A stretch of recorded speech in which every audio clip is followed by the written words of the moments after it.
There is something happening beneath the surface of what you're calling collapse. Not around it, not after it, beneath it.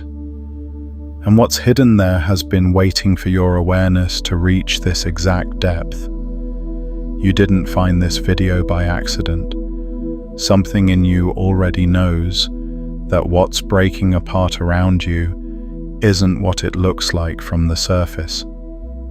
Something in you has been pressing against the underside of the explanation you've been given, sensing that the story of loss and failure and falling apart is the thinnest possible reading of something with infinite depth beneath it.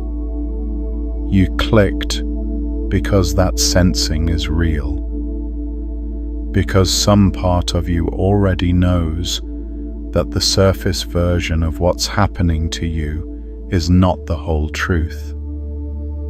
Today we go beneath it, not to make you feel better about what's painful, not to reframe difficulty into positivity, but to show you what's actually happening at the layer beneath what you can see. Because what quantum mechanics found beneath the surface of matter itself describes exactly what you're living through right now, and what the ancient wisdom traditions mapped thousands of years before any laboratory existed confirms it from a completely different direction. And when you see both of these hidden layers at once, the collapse you're living through stops being something that's happening to you and reveals itself as something that's happening for a reason, so precise, so structurally necessary, so deeply embedded in the nature of reality itself that calling it a breakdown becomes almost laughable. That's not comfort. That's what's underneath. Let's begin at the surface. The surface version of collapse is the one you already know. You've been living inside it. Maybe the relationship ended, and the future you had mapped out dissolved with it.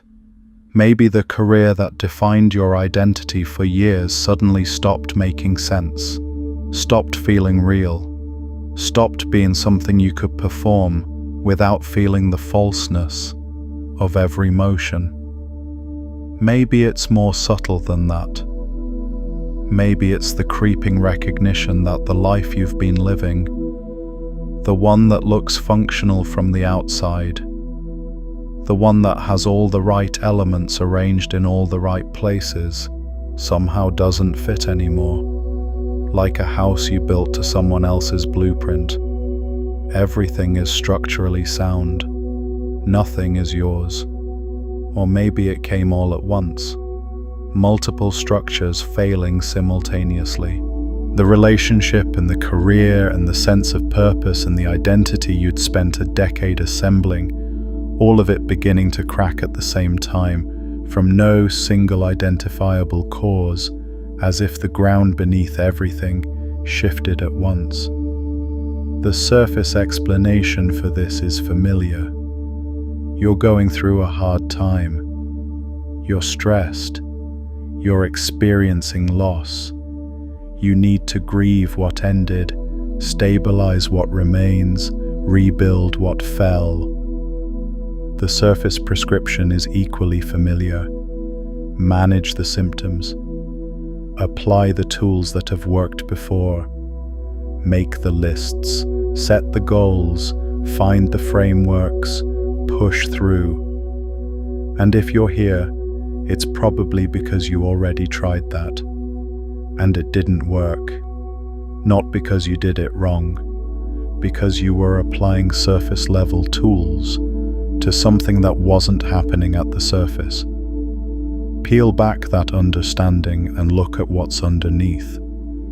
Because beneath the surface story of collapse, there is a mechanism, not a metaphor, not a comfort, a mechanism, a structural process that operates at the deepest layer of physical reality and expresses itself all the way up through biology, through neural architecture, through the organization of human lives.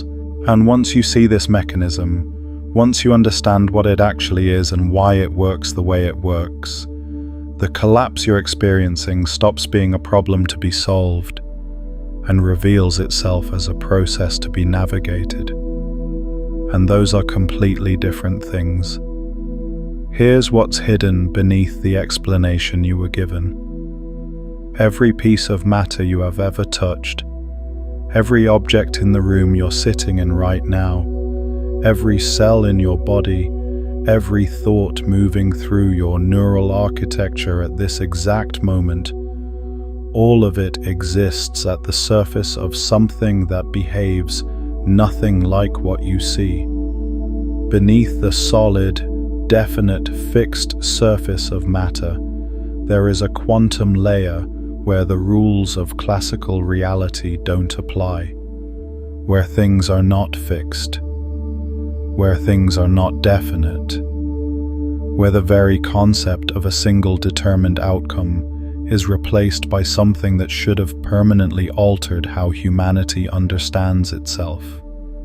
Superposition. In quantum mechanics, a particle doesn't occupy a single definite state until it's observed or until it interacts with its environment. Before that interaction, it exists in superposition, multiple possible states simultaneously, not metaphorically, not theoretically, physically. This has been measured thousands of times in laboratories. It is one of the most rigorously confirmed phenomena in the history of science. A particle can be spinning in two directions at once. It can be in two locations at once. It can be in multiple energy states at once. All of those possibilities are simultaneously real at the quantum level. And then something happens. The particle interacts with its environment, and in that interaction, all of those simultaneous possibilities collapse. The superposition dissolves. Every possible state except one ceases to be real. The particle locks into a single definite outcome, a single definite position, a single definite spin, a single definite state. This is called quantum decoherence, and this is where the veil lifts. Because decoherence sounds like loss, it sounds like the death of possibility. You had infinite simultaneous states, and now you have one. You had a field of potential, and now you have a fixed outcome. From the surface, decoherence looks like collapse. Like the beautiful, open, infinite quantum realm being forced into the narrow, fixed, determined classical world. But there's a layer beneath that. Decoherence is not the end of the process. It is the middle of the process. Because once a system has decohered, once it has been forced from superposition into a definite state through interaction with its environment, it doesn't stay there permanently. Under the right conditions, it can re-enter coherence. It can access superposition again. It can explore a new field of simultaneous possibilities. And when it does, it doesn't return to the same superposition it started from. It enters a new one, a more complex one, a one that contains possibilities that weren't accessible in the previous coherent state. The cycle is coherence, decoherence, recoherence at higher complexity. Hidden in plain sight in the structure of matter itself. The system must collapse before it can reorganize into something more complex than it was before. Not as punishment, not as randomness, as mechanism, as the structural requirement for complexity to increase. You cannot get from one level of organization to a higher level of organization by staying stable. The old structure must dissolve. The superposition must collapse. The definite state must be forced.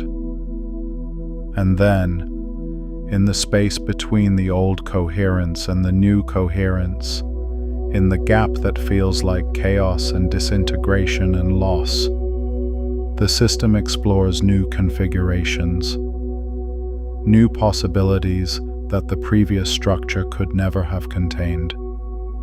And then it locks into one.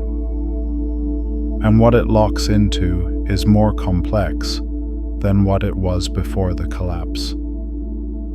That's not belief. That's what quantum mechanics found beneath the surface of matter itself. If this transmission is opening something in you, take a second right now to like this video and subscribe so you don't lose the thread of what we're building here together. Now let's go deeper. Because quantum decoherence doesn't stay contained at the particle level. It expresses itself at every scale of organization in the physical world. And this is where modern physics begins to converge with something that should feel very familiar to you. In 2020, researchers examining biological systems found something that should have changed every conversation about human experience. Living systems, including neural networks, operate in states that are functionally analogous to quantum superposition for brief windows before environmental interaction forces decoherence. This was observed in photosynthesis first. A photon entering a leaf doesn't take a single path to the reaction center where energy is converted. It takes all possible paths simultaneously. The system exists in superposition, exploring every route at once. And at the moment of energy transfer, it decoheres. It collapses into the single most efficient pathway. Not a random pathway, not an average pathway, the optimal one. The system used superposition to find the best possible route, and then it collapsed into it. This is not a metaphor for human experience. This is the literal mechanism that underlies biological efficiency at the molecular level. And the question that researchers began asking after this discovery is the one that should stop you completely. If the biological systems that sustain your life use quantum coherence to explore multiple possible pathways before collapsing into the optimal one, what makes you think the larger system of your life doesn't operate by the same principle? The Penrose-Hameroff orchestrated objective reduction theory proposes that human consciousness itself may be doing something analogous. That during specific processes, particularly during moments of decision, of creative insight, of profound uncertainty, your neural architecture may be briefly accessing superposed states before environmental interaction forces collapse into one definite thought, one definite choice, one definite direction. The science here is contested. The full picture isn't settled, but the pattern it points to is visible at every scale we can measure. And the pattern says this: superposition is the state of maximum possibility. Decoherence is the collapse that forces a choice, and recoherence is the return to possibility at a higher level. The breakdown is the decoherence, the breakthrough is the recoherence, and the space between them is not empty. It is the most important part of the process. But there's a layer beneath that, because quantum mechanics didn't discover this principle. It measured it, it gave it mathematical language, it confirmed it with instruments. But this principle was known long before any laboratory existed, long before any equation was written, long before the word quantum had been invented. The ancient wisdom traditions mapped this hidden layer thousands of years before physicists found it with instruments. In the Vedic tradition of ancient India, there is a concept called pralaya. It describes the dissolution of form that necessarily precedes creation, not as tragedy, not as failure, as the structural requirement for new creation to emerge. The universe itself, in Vedic cosmology, moves through cycles of manifestation and dissolution. Brahma creates, Vishnu sustains, Shiva dissolves, and the dissolution is not the end. It is the clearing of the field, the return to the undifferentiated potential from which a new and more complex manifestation will emerge. Pralaya is not death, it is the quantum field returning to superposition. They mapped this without instruments. They mapped it by watching the pattern repeat at every scale they could observe. The seasons, the breath, the cycle of waking and sleep, the rise and fall of civilizations, the death and germination of seeds. The same pattern everywhere they looked. Dissolution is not the opposite of creation. It is the prerequisite for it. In the Taoist tradition, this hidden layer is described through the concept of Wu Wei and the nature of the Tao itself. The Tao Te Ching says, "Return is the movement of the Tao. Yielding is the way of the Tao." This is not passivity. This is a precise description of how the deepest layer of reality operates. The system moves forward by returning to source, by dissolving back into the undifferentiated field, by releasing the fixed form so that a new and more complex form can emerge. The Taoists called the undifferentiated field Wu Ji, the state before form, the state of infinite potential. And they understood that access to this field was not something you forced. It was something that happened when the fixed structures of your current reality dissolved. They were describing quantum superposition, without the mathematics, without the laboratory, with the precision of thousands of years of direct observation. In the alchemical traditions of medieval Europe and ancient Egypt, the central process is described as solve et coagula, dissolve and coagulate. Dissolve the fixed form into its base elements. Return it to the prima materia, the undifferentiated primary matter from which all things emerge. And then allow a new and more refined form to coagulate from that dissolved state. The alchemists were not primarily describing a chemical process. They were describing the fundamental pattern of transformation. Solve et coagula, decoherence and recoherence, the collapse that makes complexity possible. The mystics mapped this hidden layer long before instruments existed. And what they mapped is exactly what you're living through right now. Feel what shifts when you see this layer. The collapse you're experiencing isn't a failure of your life. It isn't evidence that you chose wrong or built wrong or are wrong. It is the mechanism. The same mechanism that operates at the quantum level of matter. The same mechanism that living systems use to find optimal pathways. The same mechanism that ancient wisdom traditions mapped across thousands of years of observation.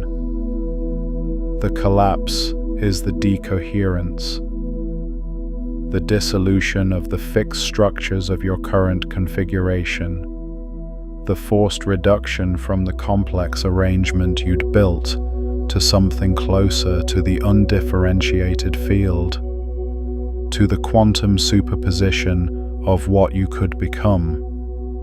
And in that dissolution, something is happening that the surface explanation completely misses. You are accessing new possibilities, not despite the collapse, through it. Because the fixed structures of your previous configuration, the relationship, the career, the identity, the paradigm, those structures were real. They were functional, but they were also limiting. They defined the field of possibilities you could access. They were the collapsed, decohered state of your quantum sphere. And as long as they held, you could only access the possibilities that existed within that configuration. The collapse is the system opening back up. The chaos you're feeling in the space between structures is not disintegration. It is superposition. It is the system exploring multiple possible configurations before it locks into a new one. And the new one it locks into will be more complex, more true, more aligned with what you actually are at the deepest layer than anything the previous structure could have contained. This was always there. You just hadn't looked deep enough yet. Now let me show you something. There is a story about a woman named Miriam who lived in a city built on ruins. Not metaphorically. The city she lived in had been built layer by layer over thousands of years. The streets she walked every day were laid over older streets. The buildings she passed were constructed on the foundations of buildings that had burned or crumbled or been deliberately demolished centuries before. The whole city was a vertical archive of its own transformations, each layer concealing the one beneath it, each layer resting on the dissolution of what came before. Miriam had lived in this city her entire life and had never thought about what was underneath it. The surface was solid, the surface worked. The surface was, as far as she was concerned, simply what the city was. She was a cartographer. She made maps. Precise, detailed, accurate maps of the city as it existed on the surface. She was very good at this. Her maps were trusted. Her maps were used. Her maps showed every street, every building, every boundary, with a clarity that made navigation feel simple and certain. And then one spring, after a long winter of heavy rain, a section of the old quarter began to sink. It happened slowly at first, a slight depression in the road, a crack in the wall of a building that had stood for 200 years. Then faster. Within weeks, an entire block of the old quarter had subsided by nearly a meter. Buildings that had seemed permanent and solid were tilting, cracking, becoming unsafe. The residents were evacuated. The authorities closed the section off, and Miriam's maps were suddenly wrong. Not slightly wrong, fundamentally wrong. The territory her maps described no longer existed. The streets had shifted. The buildings had moved. The boundaries she had drawn with such precision were now lines on paper pointing to a reality that had dissolved. She went to the subsided section. She stood at the barrier the authorities had erected and looked at what remained. And she saw something she had never seen in all her years of mapping the surface of the city. She saw the layers beneath.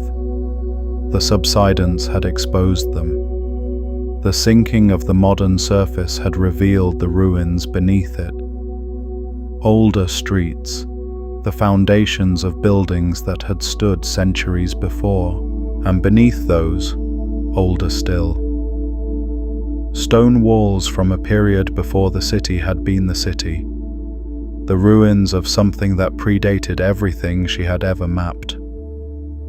Miriam stood there for a long time, and then she did something that surprised everyone who knew her. Instead of working to restore her maps of the surface, she descended into the subsided section. She began mapping what was underneath. The hidden layers, the ruins that the stable surface had concealed for centuries. And what she found there changed the maps she made forever. Because the hidden layers explained the surface in ways the surface could never explain itself. The reason certain streets curved the way they did was because they followed the contours of structures buried beneath them. The reason certain buildings had always been prone to flooding was because they sat directly above ancient water channels that the surface builders hadn't known existed. The reason certain sections of the city felt different, had a different quality of light, a different atmosphere, was because they were built directly over spaces that had been sacred in the oldest layer of the city's history. The surface had always been resting on the depth, but you couldn't see the depth until the surface gave way. And Miriam's new maps, the ones that showed all the layers at once, the surface and what lay beneath it, and what lay beneath that, became the most important maps the city had ever had. Not because they were prettier, because they were truer, because they showed not just what was there, but why it was there. Not just the surface, but the hidden structure that had always been generating it. She told people afterward that the subsidence was the best thing that had ever happened to the city. Not because the disruption wasn't real. It was real. People lost their homes. Structures they'd trusted proved unstable. The maps they'd relied on became useless overnight. All of that was true and painful, but the hidden layers had always been there, shaping everything, determining the surface in ways no one could see because the surface was intact. The collapse was the only thing that could have revealed them. And you have been living at the surface of something with infinite depth. And something is giving way right now, and what's being revealed beneath it has been there all along, shaping everything you've built on top of it, determining the surface in ways you couldn't see because the surface was intact. The collapse is the revelation. This is where the veil lifts. I want to pause here and ask you something. What hidden layer has this opened for you so far? Was there a moment in your own life when the surface gave way and revealed something that had been shaping everything from underneath? Drop it in the comments. The person in the gap right now needs to see what you found beneath your collapse. Now let's go deeper into the mechanism. Because understanding that collapse is necessary isn't enough. Understanding why it feels the way it feels. Why the space between structures is so disorienting. Why the tools that worked before stop working. Why you can't think your way through a quantum transition. These are the hidden layers that most people never reach. And reaching them changes everything about how you navigate what you're in. Here is what's actually happening in your neural architecture during a quantum transition. Your brain is not a static structure. It is a dynamic network that continuously reorganizes itself based on experience. This reorganization happens through a process called synaptic plasticity. The connections between neurons strengthen when they fire together and weaken when they don't. Over time, the patterns of thought, belief, and perception that you repeat most frequently become the most deeply entrenched pathways in your neural network.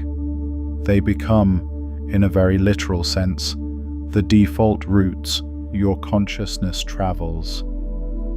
These deeply entrenched pathways are the neural correlate of your paradigm, the framework through which you interpret experience, the map you use to navigate reality. And here's what the surface explanation of neuroplasticity misses. When the paradigm itself is what needs to change, the very pathways you would use to process the change are the ones that need to dissolve. The tools you reach for when things get difficult are the tools built from the old paradigm. The frameworks you apply to make sense of what's happening are frameworks generated by the structure that's collapsing.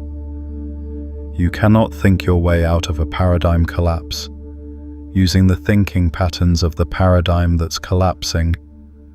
This is why the old tools stop working.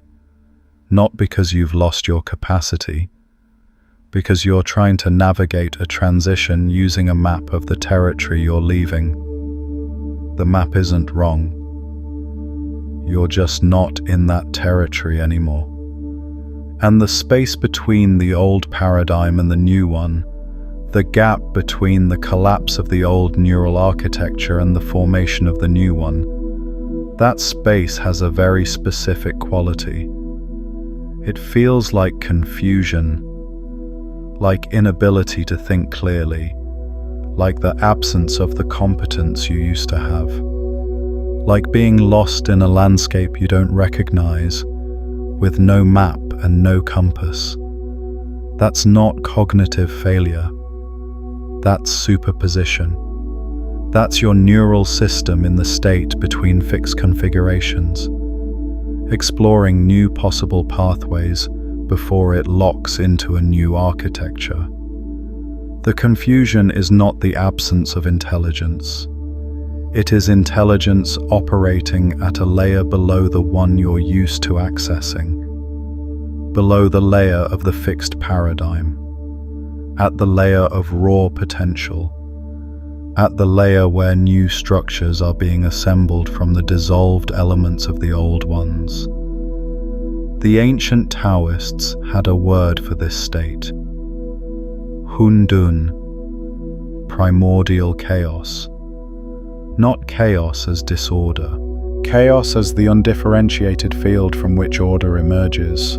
They understood that the state of maximum confusion is often the state immediately preceding the emergence of a new and more complex order. And they understood that the worst thing you could do in this state was try to force a premature resolution, to grab the first available fixed structure and lock into it before the deeper reorganization was complete. Because if you lock into a premature structure, if you force your way back into a fixed state before the superposition has fully explored its possibilities, you don't get the more complex recoherence. You get a reconstruction of the old paradigm in a slightly different form. You get the same configuration with different names on the components.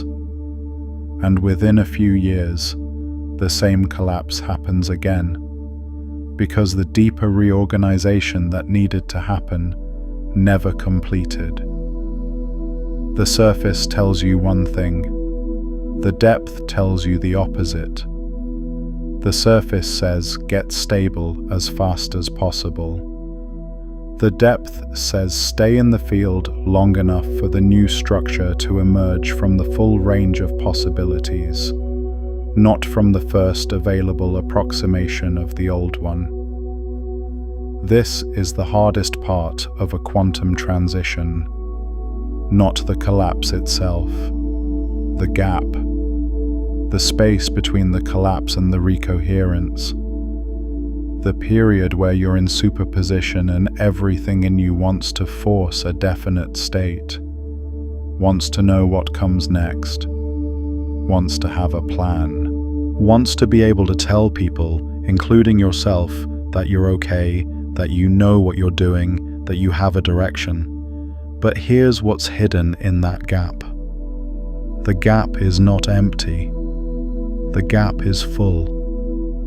It is the fullest state you can be in. Because in the gap, you are in contact with the widest range of possibilities you have ever had access to. The fixed structures of your previous configuration were real and functional, and they were also the boundaries of your possible futures. They determined what you could see, what you could want, what you could imagine for yourself. And they've dissolved. And in their absence, something is available to you that wasn't available before. Not nothing. Everything. The gap is the quantum field, the undifferentiated potential, the prima materia of the alchemists, the Wu-Ji of the Taoists, the pralaya of the Vedic tradition. And what emerges from it, when you let the full superposition play out before forcing decoherence, is always more complex, more true, more aligned with what you actually are at the deepest layer than what the previous fixed structure could have contained. But there's a layer beneath that. Because the quantum transition isn't just about what emerges in your external life, the new career, the new relationship, the new paradigm, there is a deeper layer to what's happening. A layer that the surface conversation about personal transformation almost never reaches. And it's the most important layer of all. What is actually collapsing during a quantum transition is not primarily your external structures, the relationship, the career, the identity. Those are the visible surface of the collapse. What's actually collapsing is the version of you that those structures were built to sustain. Let that land. The relationship didn't just end. The version of you that needed that relationship in order to feel whole, in order to feel valid, in order to have a defined place in the world, that version is dissolving. The career didn't just fail. The version of you that defined itself through that career's metrics, that measured its worth in that career's terms, that knew who it was because of what it did in that career, that version is in superposition. No longer fixed, no longer definite, no longer the single determined state it appeared to be. And this is the layer where the terror lives. Because if that version of you dissolves, what's left? The surface answer is nothing. The surface answer is that you are the structures you've built, and if the structures dissolve, you dissolve with them. This is why collapse feels like death. Because at the surface level, it is. The surface level you, the one assembled from the fixed structures of the previous configuration, is genuinely dying. That's not metaphor. That's the accurate description of what's happening. But there's a layer beneath that. Beneath the surface level you that's dissolving, there is something that doesn't dissolve. Something that exists prior to the structures. Something that was there before the relationship defined you, before the career gave you your metrics, before the identity gave you your edges. Something that the structures were always, at some level, an expression of, but an incomplete expression, a partial expression, a surface expression of something with infinite depth. The ancient traditions called this the witness, the Atman, the original face, the self before the self you think you are. In the Vedic tradition, the deepest layer of identity is Brahman, the undifferentiated consciousness that underlies all individual expression. The surface-level self, what they called the jiva, is a particular configuration of that undifferentiated consciousness, a particular fixed form. And when that form dissolves in pralaya, what remains is not nothing. What remains is the undifferentiated consciousness itself, the field from which a new and more complex form will emerge. You are not the configuration that's collapsing, you are the field that the configuration was built from. And the configuration had to collapse for you to know that. This is the deepest layer, the one that was hidden beneath everything else, the one that the surface explanation of collapse, the one that says you're losing something, could never show you. Because from the surface, the dissolving of the fixed form looks like loss. But from the depth, from the layer beneath the layer beneath the layer, the dissolving of the fixed form is the revelation of what was always more real than the form. You are not a surface dweller. You never were. You are the depth that the surface was always resting on, and the collapse is the moment the surface gives way and shows you what you actually are.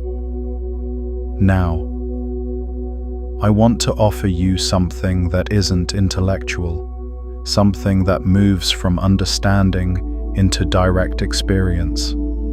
Because knowing about quantum decoherence and recoherence is one thing. Feeling the layer beneath your current experience is another. And the second is what actually changes something. Here is a practice, a perception shift, something to do right now in whatever state you're in.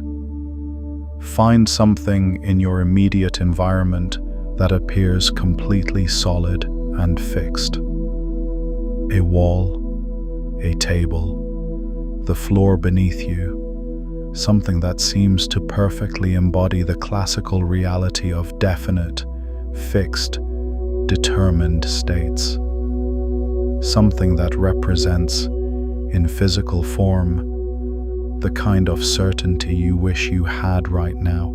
Look at it. Really look at it.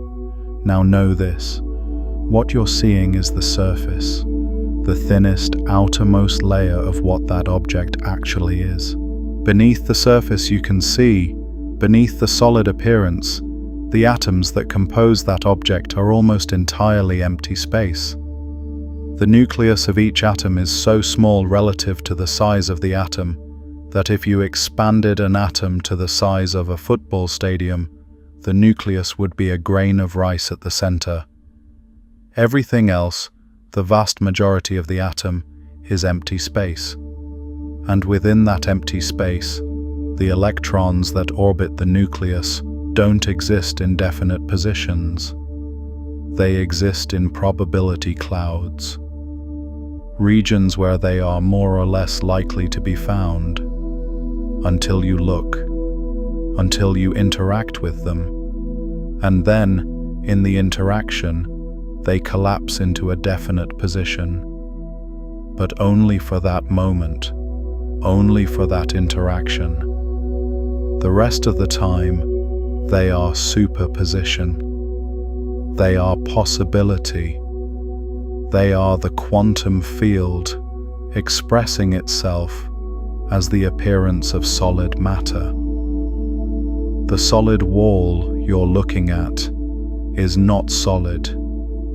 It is a probability field that appears solid because your sensory apparatus interacts with it in a way that collapses its quantum indeterminacy into the appearance of classical certainty. What you thought was the foundation is actually the thinnest surface. The depth beneath it is quantum, infinite possibility expressing itself as the appearance of fixed form. Now bring that awareness back to your own life, to the structures that are collapsing, to the fixed forms that are dissolving. They were always resting on the same quantum depth. They were always expressions of the same infinite field. They appeared solid and definite and fixed for the same reason the wall appears solid, because your awareness was interacting with them in a way that collapsed their quantum indeterminacy into the appearance of classical certainty. And now the interaction is changing. The awareness is shifting. The frequency from which you're observing is deepening. And what appeared to be solid, fixed, certain structures is revealing its quantum nature, its superposition, its infinite possibility. This isn't the loss of something real. This is the revelation of something more real than what appeared to be real. Feel what shifts when you see this layer.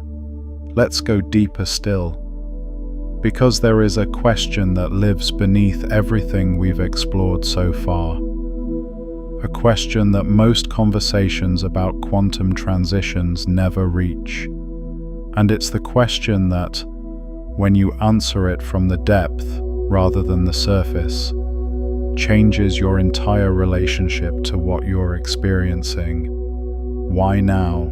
Not why does collapse happen in general, we've explored that, but why is it happening to you in this form at this moment in your life? The surface answer is circumstantial. The relationship ended because of these specific events. The career collapsed because of these specific conditions.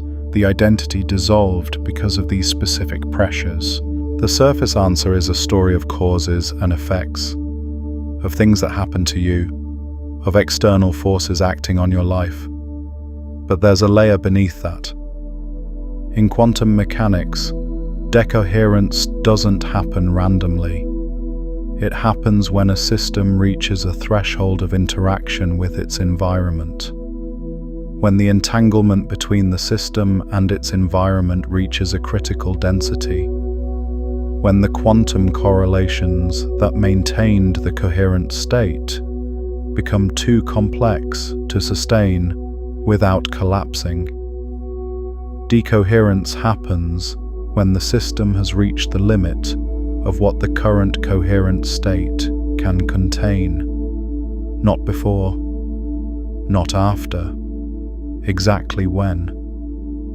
The collapse happens when the current configuration has reached the boundary of its complexity, when the fixed structure has expressed everything it can express, when the superposition that's available within the current paradigm has been fully explored.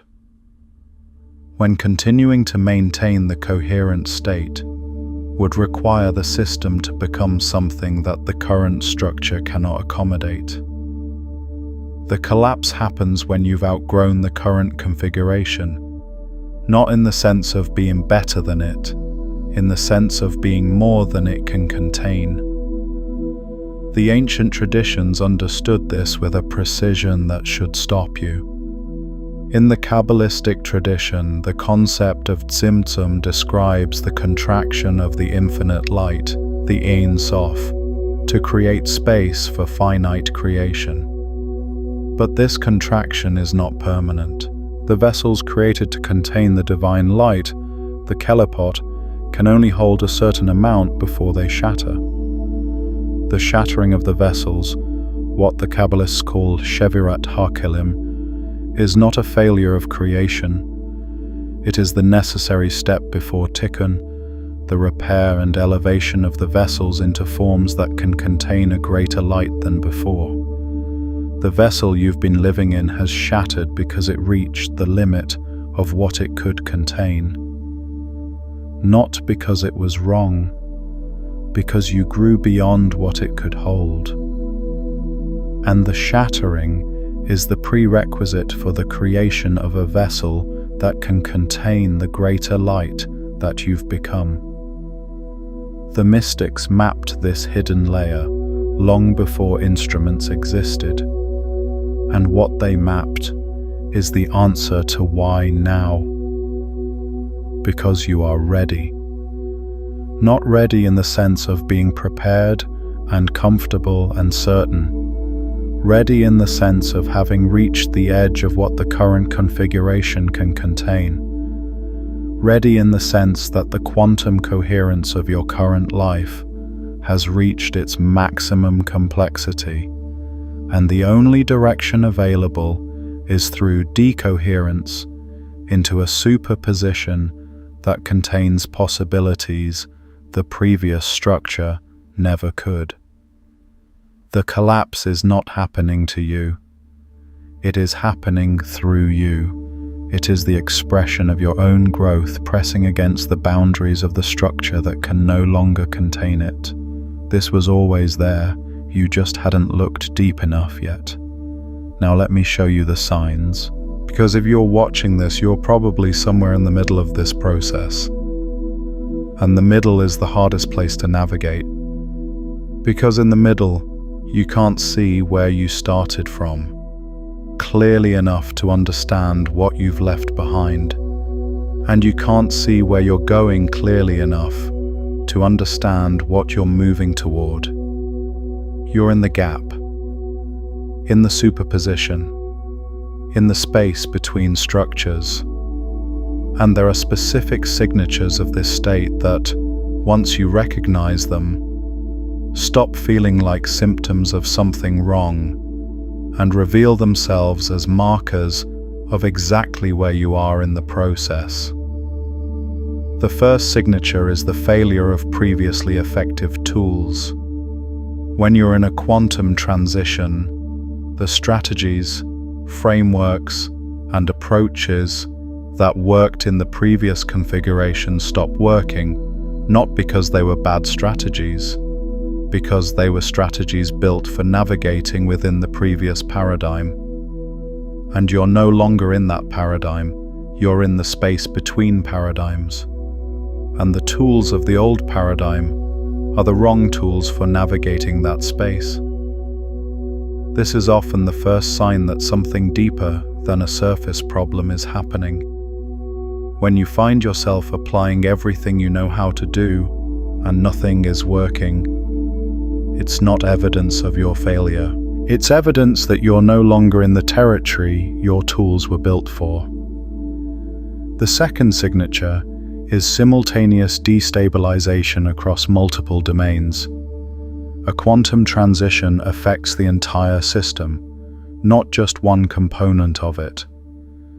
If the collapse is localized, if one area of your life is struggling while everything else remains stable, that's likely a surface-level problem with a surface-level solution. But if multiple areas are destabilizing at once, relationship and career and health and sense of purpose and identity, with no single, obvious external cause, you're in a system-wide transition. The simultaneous nature of it is the signature. The whole configuration is decohering, not just one part of it. The third signature is the inability to articulate what you want. In your previous coherent state, you had a clear sense of what you wanted, or at least a clear sense of what you were supposed to want. The relationship, the career, the life that fit the paradigm. In quantum transition, that clarity dissolves. Not because you've become confused or lost your sense of self, because the wants that made sense in the previous paradigm no longer feel true, and the wants that would make sense in the new paradigm haven't fully formed yet. You're in the space between what you wanted and what you're going to want. And in that space, wanting itself feels strange, undefined, like trying to navigate by a compass that's lost its north. The fourth signature is the experience of time distortion. Quantum transitions often alter the experience of time. Sometimes everything feels unbearably slow, like you're moving through something thick and resistant. Sometimes everything feels like it's accelerating, like events are happening faster than you can process them. This is the system in superposition, exploring multiple possible timelines simultaneously before collapsing into one. The ordinary linear experience of time is a feature of the classical decohered state. In superposition, time behaves differently. The distortion you're feeling is the signature of operating at a layer beneath classical certainty. The fifth signature is the sense that something is being stripped away to reveal something more essential. Beneath the pain of what's dissolving, beneath the grief of what's ending, there is often a strange quality of recognition, a sense that what's being lost, while genuinely painful to lose, was somehow not entirely you. That beneath the structure that's dissolving, there is something that's not dissolving, something that's becoming more visible, precisely because the structure that was obscuring it is being removed. This is the most important signature, because it means you're already beginning to sense the depth beneath the surface, already beginning to feel the layer that exists beneath everything that's collapsing. That sensing is accurate. Trust it. The surface tells you one thing. The depth tells you something completely different. Now I want to go to the layer that almost no conversation about collapse and transition ever reaches, because everything we've explored so far has been about understanding the mechanism, about seeing what's happening and why, about recognizing the quantum process that underlies the human experience of falling apart and reorganizing. But there's a layer beneath understanding. There is the question of what you do with it, not in the sense of strategies and action plans, in the sense of how you inhabit this process, how you be in it, how you relate to the gap between decoherence and recoherence in a way that allows the full superposition to play out, rather than forcing a premature collapse into the nearest available fixed state. And this is where the ancient wisdom traditions offer something that quantum mechanics, for all its precision, cannot. Because quantum mechanics describes the mechanism, but the traditions describe the art of navigating it. The Taoists understood that the space of maximum uncertainty, the Hun Dun, the primordial chaos, is not a space to be escaped as quickly as possible. It is a space to be inhabited with a particular quality of awareness. They called this quality Wu Wei, often translated as non-action or effortless action, but the deeper translation is action that doesn't force, engagement that doesn't impose, navigation that follows the natural movement of the field, rather than trying to determine the field's movement from outside it. Wu Wei in a quantum transition means this: you don't try to determine what the new configuration should be. You don't apply the old paradigm's values to design the new paradigm. You don't use the previous structure's metrics to evaluate what the new structure should look like. You stay in the superposition. You let the field explore its possibilities. You remain present to what's emerging without grabbing the first available fixed form and locking into it prematurely. This is extraordinarily difficult, Everything in the conditioned mind wants to resolve the uncertainty, wants to know what's next, wants to have a plan, wants to be able to tell the story of the transition in a way that has a clear direction and a clear destination. And the art of navigating a quantum transition is learning to resist that impulse, not forever, not permanently, but long enough for the full superposition to play out, long enough for the new configuration to emerge from the full range of possibilities rather than from the first available approximation of the old one. The Vedic tradition offers a practice for this that is both ancient and precise. It's called vairagya, often translated as detachment or dispassion. But the deeper meaning is this: the capacity to be fully present to what's arising without being captured by it, to experience the dissolution of the fixed forms without identifying with the dissolution as your permanent state, to be in the gap without becoming the gap. Vairagya is not indifference. It is not the absence of feeling. The dissolution of the structures you've built is genuinely painful. The grief is real. The disorientation is real. Vairagya doesn't ask you to bypass any of that. It asks you to feel all of it, while simultaneously maintaining contact with the layer beneath it, the layer that isn't dissolving, the witness, the field, the depth beneath the surface that's giving way.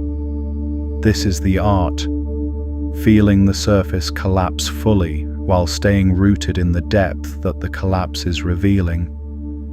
And the alchemical tradition offers perhaps the most precise description of how to do this.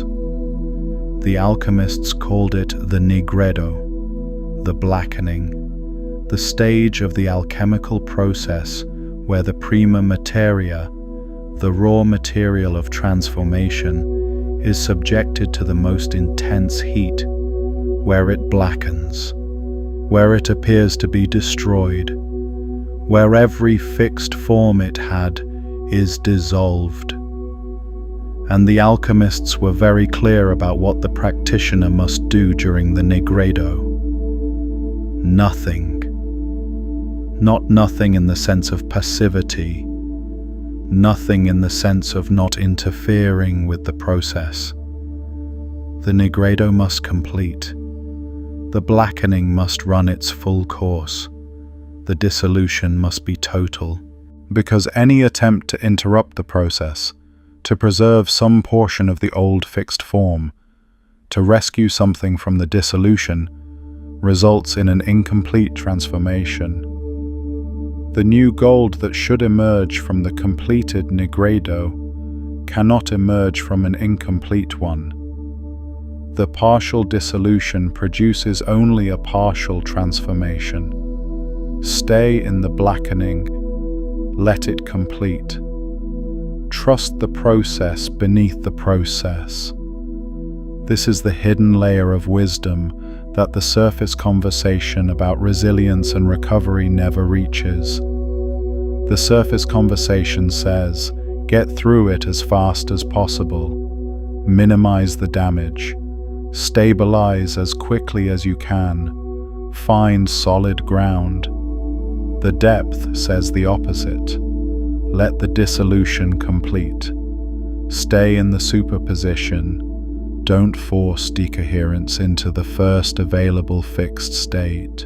The solid ground you're looking for isn't behind you. It's ahead of you, and it can only be reached by letting the gap be the gap until what needs to emerge from it is ready to emerge. But there's a layer beneath that, and this is the deepest layer, the one that changes everything about how you experience what you're in right now. The collapse of your quantum sphere is not something that's happening to a you that exists separately from it. The collapse is happening as you. The decoherence is not an event occurring in your life. It is an event occurring as your life, as your consciousness, as the expression of what you are at the deepest layer. In quantum mechanics, there is a concept called quantum entanglement. When two particles interact, they become entangled. Their quantum states become correlated in such a way that a measurement of one instantly affects the state of the other, regardless of the distance between them. The particles are not communicating, they are not sending signals. They are expressing a deeper unity that the surface appearance of two separate particles conceals. You and the field that's generating your reality are entangled in this way. Not metaphorically. At the deepest layer of what you are not a separate entity moving through a field that's external to you. You are the field expressing itself as the appearance of a separate entity. The boundary between you and the quantum field from which your reality emerges is not a wall, it is a membrane, a thin, permeable, dissolving membrane that the fixed structures of your previous configuration maintained by their very solidity. And as those structures dissolve, the membrane thins. As the fixed form releases, the entanglement becomes visible. As the surface gives way, the depth reveals itself, not as something beneath you, but as something you are. This is the deepest layer of what's happening in a quantum transition. Not just the dissolution of external structures, not just the collapse of the surface level self, but the revelation of the entanglement between what you are and the quantum field from which your reality is continuously being generated. The revelation that the surface level you was always an expression of something infinite, and that the infinite was always generating the surface from beneath it, and that the collapse of the surface is the moment the infinite becomes visible. The veil is thinner than you think, and it's thinning right now. The ancient Vedic texts say, Tat Tvam Asi, that art thou, you are that. Not as aspiration, as description, as the most precise statement of what you actually are, beneath the surface of what you appear to be. The individual expression and the infinite field are not two different things. They are the same thing at two different layers of resolution. And the quantum transition is the moment the resolution shifts, the moment the individual expression becomes aware of the infinite field it's always been an expression of. You are not losing your life. You are losing the layer of your life that was concealing the depth of what you are, and what has been revealed cannot be rehidden. Let me tell you about a second figure now, a man named Elias. Elias was a builder. Specifically, he built walls. He was extraordinarily good at this. The walls he built were precise, strong, beautiful in their way. They defined spaces. They created rooms. They established the boundaries within which life could be organized and contained. He had spent his entire adult life perfecting this craft, and the life he'd built for himself reflected it. Everything in its place, clear boundaries, defined spaces. A life organized with the same precision he brought to his work. And then the earthquake came. Not a large earthquake, not the kind that makes the news. A small, localized tremor that lasted less than 30 seconds. But in those 30 seconds, 3 of the walls Elias had built with his own hands cracked. Not collapsed, cracked. The structural integrity was compromised.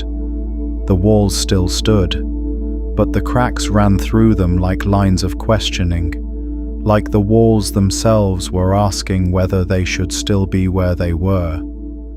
Elias's first response was the builder's response. He assessed the damage, he calculated the repairs, he determined what materials he would need and how long it would take and what it would cost to restore the walls to their previous condition. He had a plan within hours. He would fix this. He was good at fixing this. This was what he did. But when he began the repairs, something strange happened. The cracks wouldn't fill, not because the mortar was wrong or the technique was off. He had filled thousands of cracks in his career, but these particular cracks, in these particular walls, kept reappearing. He would fill them, and within days, sometimes hours, they would open again, as if the wall itself was refusing to be sealed. He brought in other builders. They confirmed his technique was correct. They had no explanation for why the repairs weren't holding. And one evening, sitting in the space the cracked wall defined, Elias noticed something he had never noticed in all the years he'd lived in that room. The light. The cracks in the wall were letting in light from the space beyond the wall. Light from a direction he'd never seen light come from in that room. Light that illuminated a corner of the room that had always been in shadow. And in that illuminated corner, he saw something. A door. Not a new door. An old door. A door that had been there before the wall was built. A door that his wall had covered. A door that led somewhere he had never been because his wall had made it impossible to reach. The cracks weren't failing to heal. The wall was failing to justify its existence. Because behind it, there was a door, and the door led somewhere. And the wall, for all its precision and beauty and structural integrity, had been preventing him from reaching it. Elias stood at the cracked wall for a long time, and then he did something that went against every instinct he had as a builder. He didn't fill the cracks, he widened them. He followed the lines of questioning that the earthquake had opened. He let the wall come down, not all at once, carefully, with the same precision he'd brought to building it, but he let it come down, and behind it was the door, and beyond the door was a garden he hadn't known existed, a garden that had been growing in the enclosed space on the other side of his wall for years, in the dark, waiting for the wall to open. The wall hadn't been protecting the room. It had been protecting itself. And what it had been protecting itself from was the garden that would have made the wall unnecessary. The cracks were the invitation, the earthquake was the mechanism, and the wall coming down was not the destruction of something good. It was the revelation of something better that the good thing had been concealing. And you, standing in the space of your cracked walls, looking at the lines of questioning the tremor has opened, the invitation is the same. Not to rebuild faster, not to fill the cracks before you understand what they're revealing, but to follow the lines, to widen the opening, to let the wall come down with the same precision and care that you brought to building it, and to find what's been growing in the enclosed space on the other side, in the dark, waiting for the wall to open. This is what a quantum transition is. This is what the collapse is. This is what's hidden beneath the surface of what feels like loss. Now, before we reach the deepest integration of everything this transmission has revealed, I want to speak directly to where you might be right now, because there are different stages of a quantum transition, and the layer beneath the experience looks different depending on where in the process you are. If you are in the early stage, if the structures are just beginning to crack, if you're feeling the first tremors but the walls are still mostly standing, the hidden layer beneath that is this. The cracks are not the beginning of a problem, they are the beginning of a revelation. The tremors are not damage to be repaired. They are the field beginning to show you what's behind the wall. At this stage, the most important thing is to resist the impulse to repair immediately, to sit with the cracks long enough to see what light is coming through them, to let the questions the cracks are asking stay open long enough to hear what they're asking. If you are in the middle stage, if the walls have come down and you're standing in the rubble, if the structures have dissolved and you're in the gap between configurations, if you're in the superposition and the disorientation and the inability to see where you're going, the hidden layer beneath that is this. You are in the fullest state you've ever been in. The gap is not empty. It is the quantum field. It is superposition. It is the state of maximum possibility. The disorientation is not the absence of direction. It is the presence of all possible directions simultaneously before the collapse into one. And the most important thing at this stage is not to force resolution, not to grab the first available fixed form and lock into it before the full superposition has played out. Stay in the gap. Feel the fullness of it. Trust that what's emerging is doing so at the pace it needs.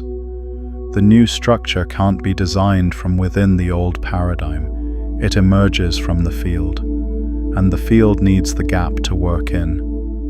If you are in the later stage, if something new is beginning to form, if you're beginning to sense the contours of the new configuration, if the recoherence is beginning, the hidden layer beneath that is this. What's emerging is not a repaired version of what collapsed. It is not a reconstruction of the previous paradigm with better materials. It is something that the previous configuration could never have contained.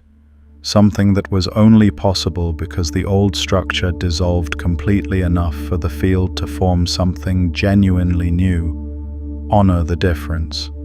Don't try to make the new thing fit the shape of the old thing. Let it be what it is. Let it be more complex than what you had before. Let it be truer than what you had before.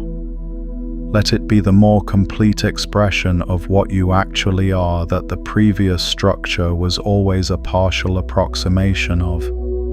And if you are somewhere that doesn't fit neatly into any of these stages, if the process is messier and less linear than any description can capture, the hidden layer beneath that is this. Quantum transitions don't follow a clean sequence. They are not a neat progression from collapse to gap to emergence. They loop, they recurse, they fold back on themselves. Multiple layers can be in different stages simultaneously. Something can be collapsing while something else is beginning to emerge. Something can be in superposition while something else has already decohered into a new fixed form. The messiness is not evidence that something is wrong with your transition. It is evidence that you are a complex system, and complex systems transition in complex ways. Trust the complexity. It is the signature of depth.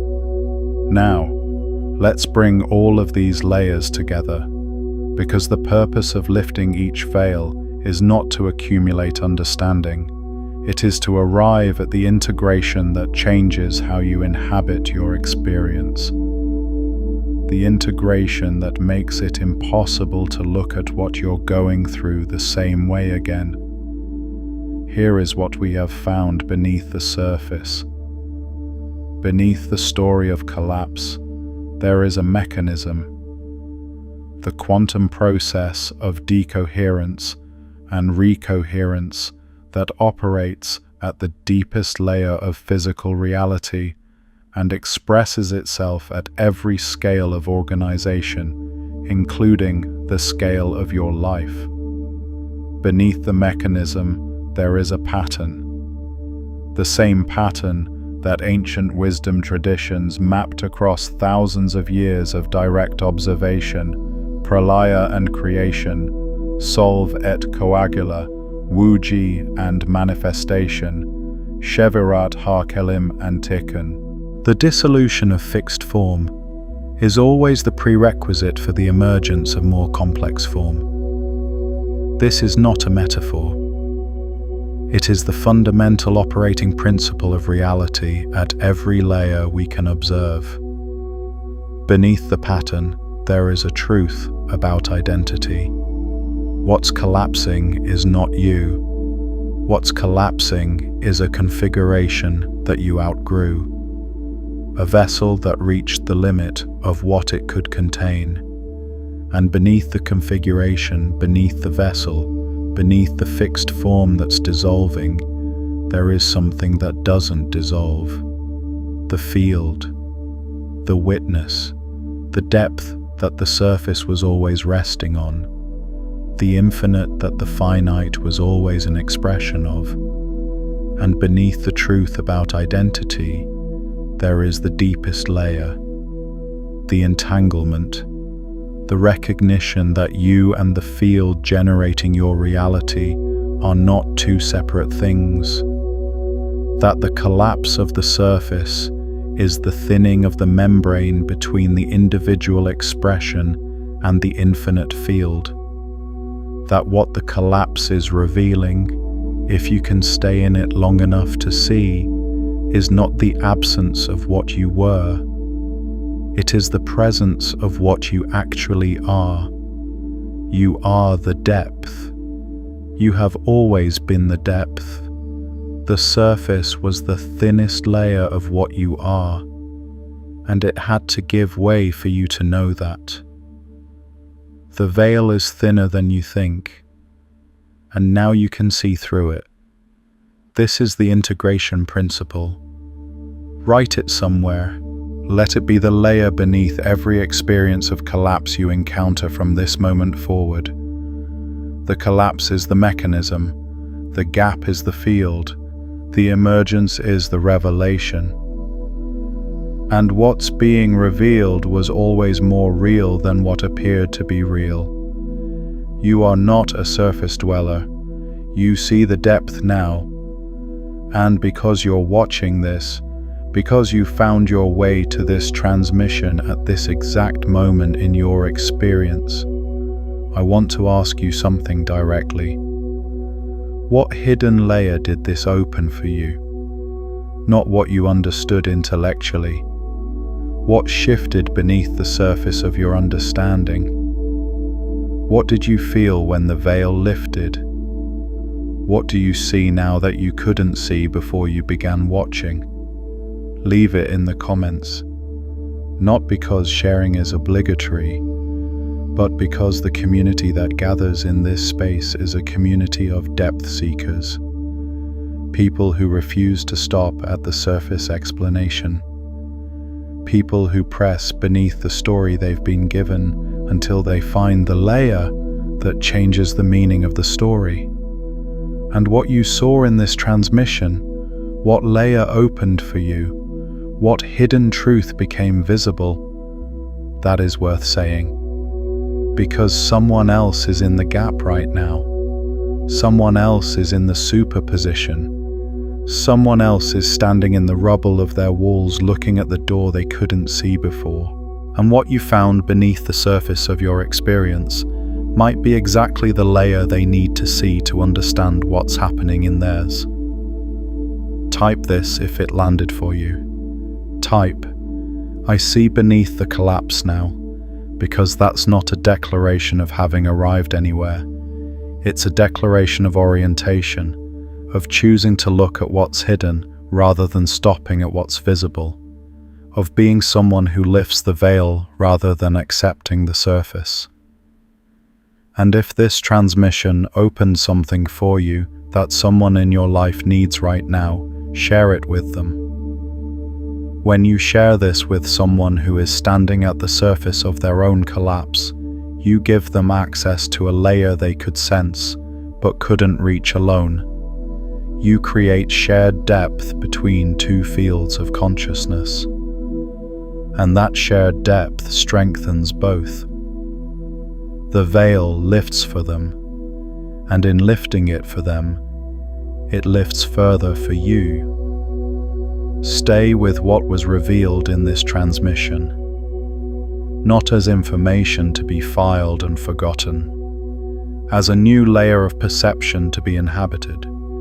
Every time you encounter something that feels like collapse in the days and weeks ahead, return to the depth, return to the mechanism, return to the recognition that the surface giving way is never the end of something.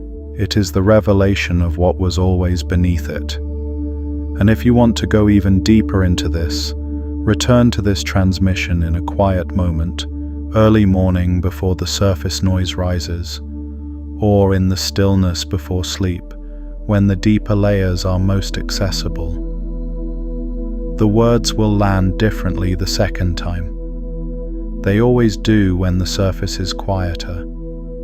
The quantum field beneath your reality is not indifferent to you. It is you, expressing itself through the appearance of an individual life, using the mechanism of decoherence and recoherence to move you from one level of complexity to a higher one.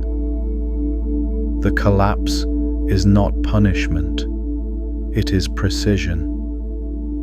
The gap is not absence, it is superposition, and the emergence, when it comes, will be more than what you had before. Not because you survived something, because you allowed the full dissolution that made something genuinely new possible.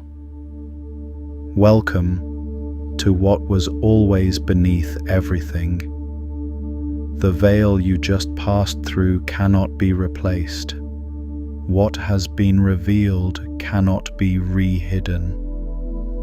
You are no longer someone who looks only at the surface of what's happening to you. You are someone who knows how to look beneath it, how to find the mechanism beneath the story, the pattern beneath the mechanism, the truth beneath the pattern, the field beneath the truth. And that capacity, that willingness to press beneath the surface until you find the layer that changes the meaning of everything above it, that is not something the collapse took from you. It is something the collapse gave you. Go deeper. Stay beneath the surface.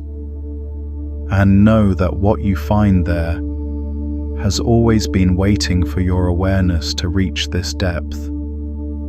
There is a hidden layer of perception that has been deliberately suppressed, one that your intuition has been trying to access your entire life. The video on your screen right now, your intuition is not what you think, goes beneath the surface of what intuition actually is, and reveals the quantum mechanism they didn't want you to find. Watch it next.